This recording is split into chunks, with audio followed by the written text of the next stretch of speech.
हर हर महादेव। दोस्तों, आप सभी लोग जानते हैं कि 22 अगस्त 2024 को पड़ रही है गुरुवार तृतीय तिथि। दोस्तों, ये जो गुरुवार है भाद्रपद महीने में पड़ने वाला सबसे बड़ा गुरुवार है, क्योंकि ये भाद्रपद के दिनों में पड़ रहा है, जिसका बहुत ही बड़ा और विशेष महत्व होता है।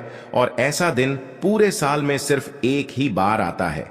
और दोस्तों, आप सभी लोग जानते हो कि गुरुवार तृतीय का यदि सबसे बड़ा कोई उपाय है तो वो 11 चावल के दाने वाला उपाय है। तो दोस्तों, इस गुरुवार तृतीय तिथि के दिन आप लोगों को इस 11 चावल के दाने वाले उपाय को जरूर करना है। बहुत सारे लोग होंगे जिन लोगों ने इस उपाय को ना किया हो, मतलब पूरा साल निकल गया, उन्होंने किसी भी दिन इस 11 चावल के दाने वाले उपाय को ना किया हो। पर दोस्तों, आपके पास एक आखिरी मौका बचा हुआ है, जो कि 22 अगस्त के दिन। तो इस दिन आप लोगों को इस वाले उपाय को जरूर कर लेना है।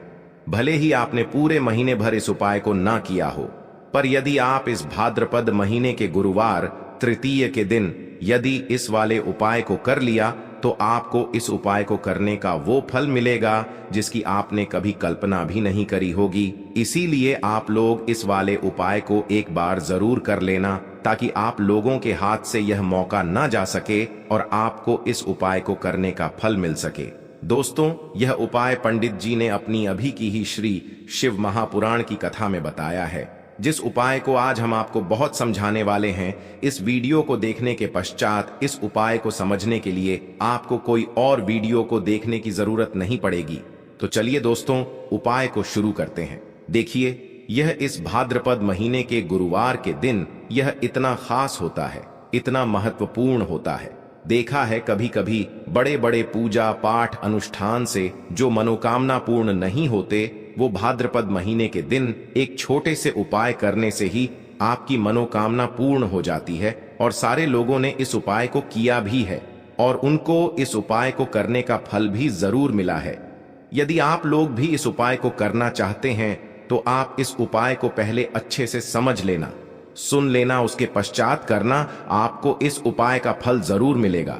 और इस उपाय को कर लेने से आपके घर में चाहे किसी भी प्रकार की दुख और समस्या क्यों ना चल रही हो, आपको उसका कारण भी नहीं पता है कि भाई यह समस्या किस कारण से चल रही है। कुछ भी कारण हो सकता है, जैसे पितृ दोष हो सकता है या किसी भी तरह का मंगल दोष भी हो सकता है। तो इस दिन आप लोगों को यह वाला उपाय कर लेना है। यह एक ऐसा उपाय है जिस उपाय को यदि किसी विशेष दिन पर किया जाए तो भाई उस विशेष दिन का जो है वह तो हमें मिलता ही मिलता है, पर हमने उस दिन पर इस उपाय को किया है तो हमें उससे भी बड़ा फल मिलता है, और फल बहुत जल्दी मिलता है, क्योंकि आप इस उपाय को ही बड़े और विशेष दिन पर कर रहे हो। तो चलिए अब उपाय के बारे में बात करते हैं, लेकिन उससे पहले आप लोगों को यह जानना आवश्यक है कि आखिर यह उपाय किस समय करना है, किसको करना है और कैसे करना है। तो चलिए हम आगे आपको वीडियो में एक एक करके बता देते हैं। लेकिन उससे पहले यदि आप लोग हमारे चैनल पर पहली बार आए हैं या फिर मेरी आवाज पहली बार सुन रहे हैं, तो हमारे चैनल को सब्सक्राइब जरूर लेना और इस वीडियो को लाइक करके कमेंट बॉक्स में श्री शिवाय नमस्तु भयम ओम नमः शिवाय जरूर टाइप कर देना। तो दोस्तों, इस 11 चावल के दाने वाले उपाय को हमें इस गुरुवार तृतीय के दिन कैसे करना है, किसको करना है, किस समय करना है और कहां पर करना है, ये सारे सवालों के जवाब आपको इस वीडियो में मिल जाएंगे। और जो ये वीडियो देखेगा भाई, उसको 11 चावल के दाने वाला उपाय जरूर करना चाहिए, क्योंकि इस दिन एक चावल के भी बहुत ही बड़ा और विशेष महत्व होता है। और जब बात आ जाए 11 चावल के दाने की, तो ये सोने पे सुहागा वाली बात हो जाती है और ये एक बहुत ही बड़ा उपाय हो जाता है इस गुरुवार तृतीय का। तो अब दोस्तों, इस 11 चावल के दाने वाले उपाय को आखिर करना किसको है, सबसे पहले हम लोग वो बात जान लेते हैं। तो देखो, घर की जो बड़ी माताएं बहनें होती हैं, उन माताओं बहनों में से कोई भी एक बड़ी माता बहन इस वाले उपाय को कर है। और दोस्तों, यदि आप चाहें तो अपने घर में से सभी सदस्यों को भी इस उपाय को करवा सकते हैं। यदि किसी व्यक्ति की खुद की कोई मनोकामना है, खुद की कोई दुख और परेशानी है जो कि वह अपने लिए ही करना चाहता है, इस वाले उपाय को तो वह खुद अपने लिए भी कर सकता है। बाकी यदि कोई घर में से ऐसा है जो कि अपने पूरे घर परिवार की सुख और शांति के लिए ये वाला उपाय करना चाहता है, तो भाई वह भी कर सकता है, उसमें भी कोई दिक्कत वाली बात नहीं है। कहने मतलब ये है कि इस उपाय को हर एक सदस्य भी कर सकता है और पूरे घर परिवार के सदस्य के लिए घर की बड़ी माताओं बहनों में से कोई एक माता बहन भी कर सकती है।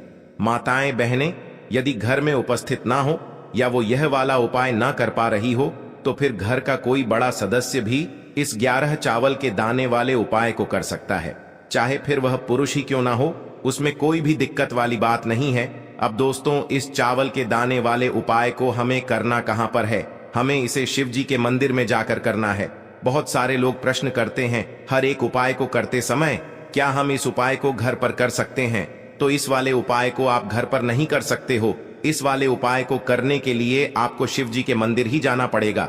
उसके पश्चात में दोस्तों जो अगला प्रश्न निकल कर आता है वो यह आता है इस उपाय को लेकर कि आखिर इस उपाय को हमें किस समय करना है, सुबह के समय करना है कि शाम के समय करना है? तो देखो, इस वाले उपाय को आप लोग सुबह के समय भी सकते हो और शाम के समय प्रदोष काल में भी कर सकते हो। अब यदि आप पूछो कि भाई सबसे उत्तम समय कौन सा रहेगा इस 11 चावल के दाने वाले उपाय को करने का, तो हम आपसे बस यही कहेंगे कि इस उपाय को आप सुबह के समय करेंगे तो ज्यादा बेहतर होगा। बाकी यदि प्रदोष काल शाम के समय भी करेंगे तो भी अच्छा होगा, उसमें कोई भी दिक्कत वाली बात नहीं है। तो अब दोस्तों जो अगली सबसे बड़ी और महत्वपूर्ण बात आती है वो ये आती है कि सुबह यदि हमको करेंगे तो हमें कितने बजे से लेकर कितने बजे तक के बीच में करना है, और शाम के समय प्रदोष काल में करेंगे तो हमें कितने बजे से लेकर कितने बजे के बीच में करना है। तो देखो, सुबह जितनी जल्दी हो सके आप उपाय को करने की कोशिश करना। बाकी यदि किसी कारणवश लेट भी हो जाओ, थोड़ी देर भी हो जाए, तो 10 या 11 बजे तक भी आप उपाय कर लेना, पर 12 बजे से ज्यादा देरी ना हो, ठीक है? इस बात का ध्यान रखना। उसके पश्चात में यदि शाम के समय प्रदोष काल की बात करें, प्रदोष काल का जो समय होता है वो शाम के 6 बजे से शुरू हो जाता है। मतलब शाम के 6 बजे से लेकर 7 बजे के बीच का जो समय होता है ये समय प्रदोष काल का समय होता है। पर अभी जो मौसम चल रहा है इस मौसम में जो है शाम बहुत देरी से होती है, तो आप इस उपाय को 7 या 8 बजे के बीच में भी कर सकते हो। मतलब शाम के 6 बजे से रात 8 बजे के बीच में आप इस वाले उपाय को कर सकते हो, उसमें कोई भी दिक्कत वाली बात नहीं है। अब दोस्तों यहां पर इस उपाय को लेकर एक और सबसे बड़ी बात यह निकल कर आती है कि इस 11 चावल के दानों को हमें लेना कहां से होता है, और हमें इस उपाय को करने के साथ में क्या और कुछ भी सामग्री ऐसी होती है जो शिव जी के मंदिर लेकर जानी है। तो देखो यहां पर हम आपको बता दें, सबसे पहले आप लोग ये जान लो कि ये जो 11 चावल के वाला उपाय है, सिर्फ और सिर्फ आप उपाय की सामग्री लेकर कभी भी शिव जी के मंदिर मत जाना, क्योंकि हमें भगवान के सामने यह नहीं दर्शाना है कि यदि हम भगवान शिव जी के मंदिर आए हैं तो अपने फायदे के लिए आए हैं। तो इसलिए जो भी पूजन सामग्री है, उपाय सामग्री है, 11 चावल के दाने, इसके साथ में आपको पूजन सामग्री भी जरूर लेकर जाना है। देखो, यदि सुबह के समय उपाय कर रहे हो तो सीधी सी बात है, एक लोटा जल तो आप लेकर ही जाओगे, वही एक लोटा जल। यदि मिट्टी का जल हो तो बहुत अच्छा रहेगा। मिट्टी का जल कैसे बनाया जाता है इसके लिए हमने पहले से बहुत सारी वीडियोस बना दी है। आपके पास इस दिन एक आखिरी मौका रहेगा मिट्टी का जल शिव जी पर चढ़ाने का और उपाय को करने का। बहुत बड़ा आपको इस दिन फल मिलेगा, तो इसलिए इस दिन हो सके तो भाई मिट्टी का जल चढ़ाना। तो अपने साथ में कम से कम 1 लोटा जल तो आपको जाना ही जाना है। यदि मिट्टी का जल नहीं है तो घर का जल भी आप इस्तेमाल कर सकते हो। इसके अलावा जो भी पूजन सामग्री है, देखो 11 चावल के दाने ये अलग आपके रहेंगे और जो आपकी पूजन सामग्री रहेगी वो अलग रहेगी। पूजन सामग्री में आप जो भी चीज लेकर जाना चाहे वो लेकर जा सकते हैं, उसमें कोई भी दिक्कत वाली बात नहीं है। वहीं यदि हम बात करें शाम के समय की, तो शाम के समय शिव जी पर जल नहीं चढ़ता है, इसीलिए शाम के समय आप लोग एक दीपक तैयार कर लें जो कि गोल बत्ती का आटे का शुद्ध देसी गाय का घी का होगा, है ना? इसका आप लोगों को ध्यान रखना है और इस दीपक को आपको घर से जलाकर नहीं लेकर जाना है, भगवान शिवाजी के मंदिर में जाकर ही जलाना है। इस बात का भी आप लोगों को ध्यान रखना है। अब दोस्तों यहाँ पर हमें इस बात को समझना है कि यह 11 चावल के दाने हमें लेना कहाँ से है। क्या हमें दुकान से लेकर आना है या हमें अपने घर से लेना है या कहाँ से लेकर आना है और कौन से चावल लेना है, क्योंकि चावल भी बहुत प्रकार के होते हैं। तो देखो, इन सभी सवालों के जवाब आप लोग एक बात में सुन लो कि भाई ये जो है इस उपाय में आपको ये नहीं देखना है कि भाई कौन से चावल है कौन से चावल नहीं है। बस जो भी चावल ले रहे हो वो चावल का दाना सबूत होना चाहिए, मतलब साबुत होना चाहिए, टूटा हुआ नहीं होना चाहिए, कटा पीटा नहीं होना चाहिए। ये बात आपको ध्यान रखना है। बाकी आपका चावल बासमती हो या सादा चावल हो या कोई सा भी चावल हो, उसमें कोई भी दिक्कत वाली बात नहीं है। तो सीधी सी बात है कि आपके घर के रसोई घर में आप भोजन बनाते हो, वहां पर जो भी चावल आपके उपस्थित हो उन चावलों में से अपनी एक कटोरी भर लेना या एक मुट्ठी चावल अलग से निकाल कर रख लेना, क्योंकि हम 11 चावल ही यहां पर इस उपाय में लेने वाले हैं। तो हमें यह चावल के दाने गिनकर निकालने पर डटेंगे। इस बात का आप लोगों को ध्यान रखना है। तो अपने उस चावल की कटोरी में से या चावल में से 11 ऐसे चावल के दाने आप लोग निकाल लो जो कि टूटे हुए ना हो, कटे पिटे ना हो, जिन कोई दाग ना लगा हुआ हो, है ना, अच्छे साबुत चावल के दाने 11 दाने आप लोग निकाल कर रख लो और इन्हें किसी भी एक कागज की पुड़िया में या किसी एक छोटी सी कटोरी में आप लोग रख लो, ताकि यह सुरक्षित रहे। आपके एक भी चावल का दाना इधर उधर ना हो और आपका उपाय भी पूरा अच्छे से हो जाए। तो भाई जैसे ही आपका उपाय की जो सामग्री है 11 चावल के दाने ये तैयार हो जाते हैं, उसके पश्चात मैं आपको जो भी अपनी पूजन सामग्री है, सुबह के समय हो तो एक लौटा जल या पूजन सामग्री जो लेकर जाना चाहो उसकी भी तैयारी कर लेना, और शाम के समय जा रहे हो तो भाई अपना जो दीपक है उसे तैयार कर लेना। और उपाय को करते समय शुद्धता का विशेष रूप से ध्यान रखना, ठीक है। सुबह सुबह स्नान करने के पश्चात ही उपाय को करने की आप लोग तैयारी करना। उसके पश्चात यदि शाम के समय की बात करें तो शाम के समय आपको स्नान करने की जरूरत नहीं है, पर का ध्यान रखना है, आपको स्नान तो नहीं करेंगे, आप हाथ मुंह धोकर भी इस वाले उपाय को शाम के समय प्रदोष काल में कर सकते हैं। इसमें कोई दिक्कत वाली बात नहीं है। तो आप अपने उपाय की पूरी सामग्री तैयार करके आपके पास ही में जो आपका शिव मंदिर हो वहां पर पहुंच जाइए।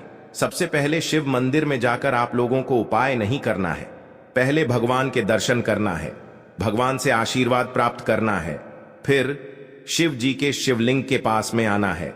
शिवलिंग के पास में के पश्चात आप जो पूजन सामग्री लेकर आए हुए हैं, जैसे कि सुबह गए हुए होंगे तो एक लौटा जल और जो भी पूजन सामग्री लेकर आए हैं आप उनसे भगवान शिवाजी की पूजन कीजिए। सबसे पहले तो एक लौटा जल ही चढ़ेगा, उसके पश्चात में आपकी पूजन सामग्री चढ़ेगी। उसके पश्चात में यदि दोस्तों शाम के समय यदि आप इस उपाय को कर रहे हो तो अपने साथ में कम से कम एक जो दीपक है गोल बाती का जो आप अपने साथ में लेकर गए हो, उस दीप को मंदिर में जाकर अपनी माचिस से जलाना है और उस दीपक को शिवलिंग के पास में रखना है, ठीक है। इस दीपक को रखने के पश्चात ही आप लोगों को अपना ये वाला उपाय शुरू करना है और दीपक को ज्यादा पास में मत रखना, वैसे भी गर्मी पड़ रही है, भगवान शिव जी को आंच नहीं लगनी चाहिए, है ना। तो भाई जैसे ही आपकी पूजा अर्चना हो जाती है आप भगवान शिव जी को प्रसन्न कर लेते हैं। उसके पश्चात में शिवलिंग के पास ही में आप कहीं पर बैठ जाइए,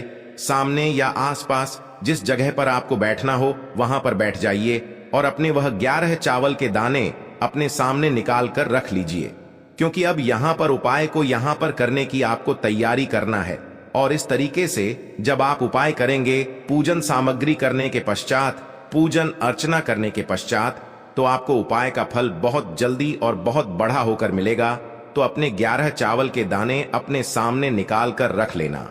और यह जो उपाय है यह आपकी सीधे हाथ की हथेली से होगा, इसलिए इस बात का भी विशेष रूप से ध्यान रखना है। तो सीधे हाथ की हथेली का प्रयोग करके ही आप लोग अपना इस वाले उपाय को करना। अपने सामने जो भी आपकी कागज की पुड्डी उसको खोल कर रख लो, या कटोरी है तो भाई उसे अपने सामने रख लो और अपने वह 11 चावल के दाने निकाल लो, ठीक है। उसके पश्चात में दोस्तों अब आपको क्या करना है कि शिवलिंग आपके सामने होगी, तो आपने वह 11 चावल के दाने एक एक करके आपको शिवजी के शिवलिंग के ऊपर चढ़ाना है। कहां पर चढ़ाना है? शिवलिंग के ऊपर चढ़ाना है और कहीं पर भी नहीं चढ़ाना है, आपको अपने हथेली से तो शिवलिंग के ऊपर चढ़ना है। भले ही फिर वो अपने आप जलाधारी गिर जाए या मतलब वहीं पर गिर जाए, उसमें कोई दिक्कत वाली बात नहीं है, पर आप चढ़ाओ शिवलिंग के ऊपर ही। तो आपको क्या करना है, अपना पहला चावल का दाना उठाना है, श्री शिवाय नमोस्तुभ्यम बोलना है और शिवलिंग पर चढ़ा देना है। इसी तरीके से दूसरा चावल का दाना उठा है, शिवलिंग पर चढ़ाना है और मंत्र बोल देना है, और फिर तीसरा चावल का दाना उठाना है, श्री शिवाय नमस्तु बोलना है और चढ़ा देना है। इसी प्रकार से आपको पूरे 11 चावल के दाने एक एक करके शिव जी के ऊपर चढ़ाना है और भगवान से प्रार्थना करते जाना है। मतलब प्रार्थना तो आपको आखिरी में करना है, पर हर एक चावल के दाने को चढ़ाते समय श्री शिवाय नमस्तु भी हम जरूर बोलना है। उसके पश्चात ही में यह चावल का दाना शिवलिंग के ऊपर आपको चढ़ाना है। जैसे ही आपके 11 चावल के दाने शिवलिंग के ऊपर जाते हैं तो भाई उसके पश्चात में आपको क्या करना है, भगवान से अपनी मनोकामना बोलना है। मनोकामना भी कब बोलना है, जब आपका 11 चावल का दाना आपके हाथ की हथेली में हो और आप उसे चढ़ाने के लिए जा रहे हो। श्री शिवाय नमस्तु भ्रिम बोलकर उस आखिरी चावल के दाने को शिवलिंग के ऊपर चढ़ा देना और भगवान से फिर अपनी वह मनोकामना बोल देना। जिस मनोकामना के लिए आप लोग अपना यह वाला उपाय कर रहे हो, जिस भी दुख और परेशानी के लिए आप लोग अपना यह वाला उपाय कर रहे हो, उसके पश्चात में जैसे ही आप अपनी मनोकामना बोल देते हो, आपका यह वाला उपाय पूरा हो जाता है। पर दोस्तों, उपाय को के पश्चात आप लोगों को 2 मिनट भगवान शिव जी के मंत्र का जाप जरूर करना है, और मंत्र का जाप करने के पश्चात भगवान से एक और बार प्रार्थना करना है अपनी मनोकामना के लिए या अपनी जो भी दुख और परेशानी है उसके लिए। इसके पश्चात में आप लोग भगवान को देखकर भगवान से प्रार्थना करके उनसे आशीर्वाद लेकर वहां से उठ सकते हैं और अपने घर पर जा सकते हैं। बस दोस्तों, यहां पर यह वाला उपाय पूरा हो जाता है। इस तरीके से जो व्यक्ति छोटी छोटी चीजों का ध्यान रखते हुए इस 11 चावल के दाने वाले उपाय को करेगा, निश्चित सी बात है उसे उसकी मनोकामना जल्द ही पूर्ण होगी, और जो भी दुख और परेशानी है वो भी बहुत ही जल्दी दूर होंगे। देखिए, यह भादो महीने के गुरुवार के दिन यह इतना खास होता है, इतना महत्वपूर्ण होता है। देखा गया है कभी कभी बड़े बड़े पूजा पाठ अनुष्ठान से जो मनोकामना पूर्ण नहीं होते, वो भाद्रपद महीने के दिन एक छोटे से उपाय करने से ही आपकी मनोकामना पूर्ण हो जाती है। और बहुत सारे लोगों ने इस उपाय को किया भी है और उनको इस उपाय को करने का फल भी जरूर मिला है। यदि आप लोग भी इस उपाय को करना चाहते हैं तो आप इस उपाय को पहले अच्छे से समझ लेना, सुन लेना, उसके बाद करना। आप इस उपाय का फल जरूर मिलेगा, और इस उपाय को कर लेने से आपके घर में चाहे किसी भी प्रकार की दुख और समस्या क्यों ना चल रही हो, आपको उसका कारण भी नहीं पता है कि भाई यह समस्या किस कारण से चल रही है। उसका कुछ भी कारण हो सकता है, जैसे पितृदोष हो सकता है या किसी भी तरह का मंगल दोष भी हो सकता है। तो इस दिन आप लोगों को यह वाला उपाय कर लेना है। यह एक ऐसा उपाय है जिस उपाय को यदि किसी विशेष दिन पर किया जाए तो भाई उस विशेष दिन है वह तो हमें मिलता ही मिलता है, पर हमने उस दिन पर इस उपाय को किया है तो हमें उससे भी बड़ा फल मिलता है, और फल बहुत जल्दी मिलता है क्योंकि आप इस उपाय को बहुत ही बड़े और विशेष दिन पर कर रहे हो। तो चलिए अब उपाय के बारे में बात करते हैं, लेकिन उससे पहले आप लोगों को यह जानना आवश्यक है कि आखिर यह उपाय किस समय करना है, किसको करना है और कैसे करना है। तो चलिए हम आगे आपको वीडियो में एक एक करके बताएं। लेकिन उससे पहले यदि आप लोग हमारे चैनल पर पहली बार आए हैं या फिर मेरी आवाज आज पहली बार सुन रहे हैं तो हमारे चैनल को सब्सक्राइब जरूर कर लेना, और इस वीडियो को लाइक करके कमेंट बॉक्स में श्री शिवाय नमस्तु भयम ओम नमः शिवाय जरूर टाइप कर देना। तो दोस्तों, इस चावल के दाने वाले उपाय को हमें इस गुरुवार के दिन कैसे करना है, किसको करना है, किस समय करना है और कहां पर करना है, ये सारे सवालों के जवाब आपको इस वीडियो में मिल जाएंगे। और जो ये वीडियो देखेगा भाई उसको 21 चावल के दाने वाला उपाय जरूर करना चाहिए, क्योंकि इस दिन एक चावल के दाने का भी बहुत ही बड़ा और विशेष महत्व होता है। और जब बात आ जाए 31 चावल के दाने की तो ये सोने पे सुहागा वाली बात हो जाती है, और ये एक बहुत ही बड़ा उपाय हो जाता है इस गुरुवार कजरी तीज का। तो अब दोस्तों, इस 31 चावल के दाने वाले उपाय को आखिर करना इसको है। सबसे पहले हम लोग वो बात जान लेते हैं। तो देखो, घर की जो बड़ी माताएं बहनें होती हैं, उन माताओं बहनों में से कोई भी एक बड़ी माता बहन इस वाले उपाय को कर सकती है। और दोस्तों, यदि आप चाहे तो अपने घर में से सभी सदस्यों को भी इस उपाय को करवा सकते हैं। यदि किसी व्यक्ति की खुद की कोई मनोकामना है, खुद की